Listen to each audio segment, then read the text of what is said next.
Hello, everybody. Scott Golden here with the Pro Wrestling Logic YouTube channel and the continuation of um, the WCW Saturday Night Review series. This is the 8th of September edition, 1990, and again the 1990 series. Interesting to me because I haven't watched 1990 before. This also has some good things about it in the sense of featuring a segment of Wrestling Wrap Up with Jim Ross conducting an interview with the world champion Sting and his altercation with the Black Scorpion. At the Clash of Champions, footage also shown Sting's belt, the Scorpion then worn Sting's life, including a promo by Barry Windham regarding newfound team Junkyard Dog and El Gigante being scheduled to face the Horsemen in a near future, also featuring Missy Hyatt, uh, promoting the following night's edition of the main event, including vignette showing Master Blasters in a scrapyard in which they tipped over a car. Probably tripped over a car would be good for Kevin Nash too. Featuring also a promo by U.S. champion Lex Luger in which he accepts Stan Hansen's challenge for a match, for a title match, and then Ross conducting a closing interview with Tracy Smothers and Steve Armstrong regarding their feud with Michael Hayes and Jimmy Garvin as well.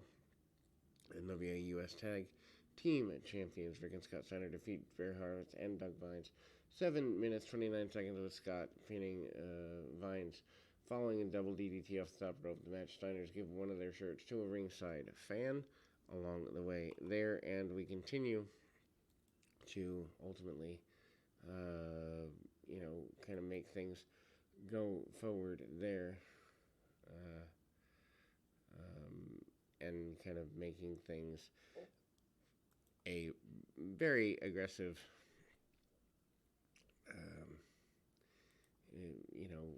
run there. The Steiners are ultimately in a strong tag position. Scott hits a bunch of suplexes on Barry Horowitz. Horowitz, of course, a strong enhancement talent at the time, and ultimately kind of getting things going in their direction for a longer run as a major tag team in the area at the time. Steiners obviously are huge baby faces and ultimately getting things in a good way there, and kind of hitting a bunch of punch kick run and the top rope DDT, leading to a victory for the Steiners. Zan Panzer and Buddy Landell up next. Landell having come back from his 1986 run where he kind of gets lost a little bit. Huge chops. Landell doing a bunch of posing and tossing Panzer to the outside of the ring quite a few times. Punch kick, draping things over the second rope, and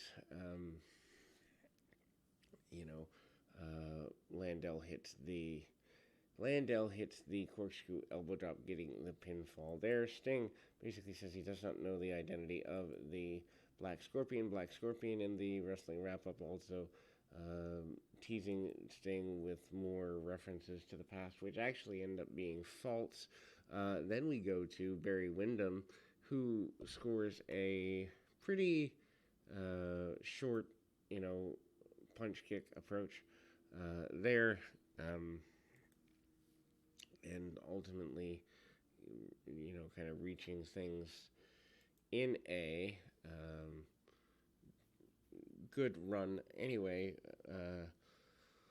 Barry Windham up next in an enhancement match. Windham hits the superplex. Windham's opponent on this particular occasion happens to be Windham's deal happens to be Reno Riggins.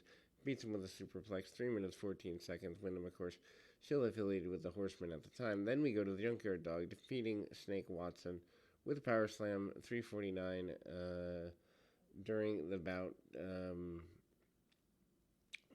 JYD cuts an insert promo along with El Gigante after it's announced, and then the two would soon be facing the Horsemen, as it were. Um,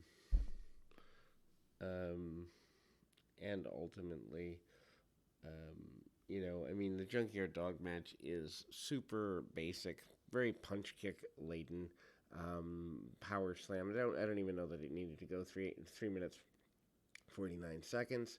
And then we go to Brian Pillman defeating Rick Fargo with the air Pillman 642 during the bout. Pillman cuts an insert promo about his upcoming matches, including the gauntlet that they're doing. Again, lots of drop toe holds, lots of arm drags, lots of arm bars, a jumping cross body and all of that, and ultimately kind of leading there. And Pillman cuts the insert promo attempted, and it doesn't necessarily go according to plan.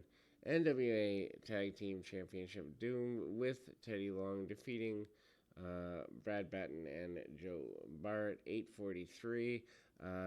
Doom going into this match, Reed pins after a shoulder block off the top rope.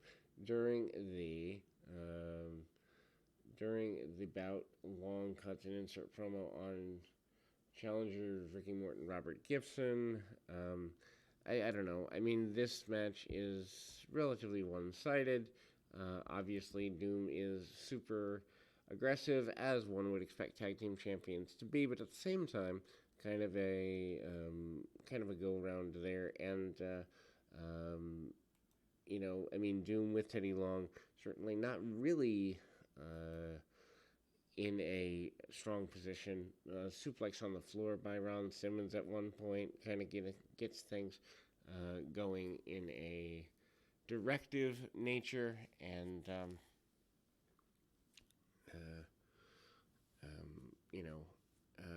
Rip Rogers on the apron on the outside. Just a very slow, methodical match. Probably not exactly something that the champions need at this particular juncture. Obviously, the shoulder tackle from Butch Reed gets things going according to plan. And then we go to Terry Taylor, who is relatively new, former Red Rooster, coming back in early 1990 here, or late 1990 rather. Taylor, of course, facing off against Enhancement Talent. Taylor facing off against Bill Ford. 5-arm 634. Taylor cuts an insert promo on his return to the NWA, as he does for the next several weeks here, trying to get him reestablished, although he's kind of lacking direction here in 1990, coming back off the Red Rooster thing. Re-establishing himself is kind of a challenging thing there. Terry Taylor, though, managing to hit the 5-arm 634 during the bout. Taylor cuts an insert promo on that return, and Taylor gets some ride time, a couple of body slams. The 5-arm is his major deal. The match does not need to go 6:34. It's just time filler on television there. And then we go to Dave Stottlemyre defeating Stan Hansen via disqualification 91 seconds when Hansen begins choking his opponent against the ropes. After the match, Hansen continues attacking until he eventually leaves ringside. He hits a lariat as well.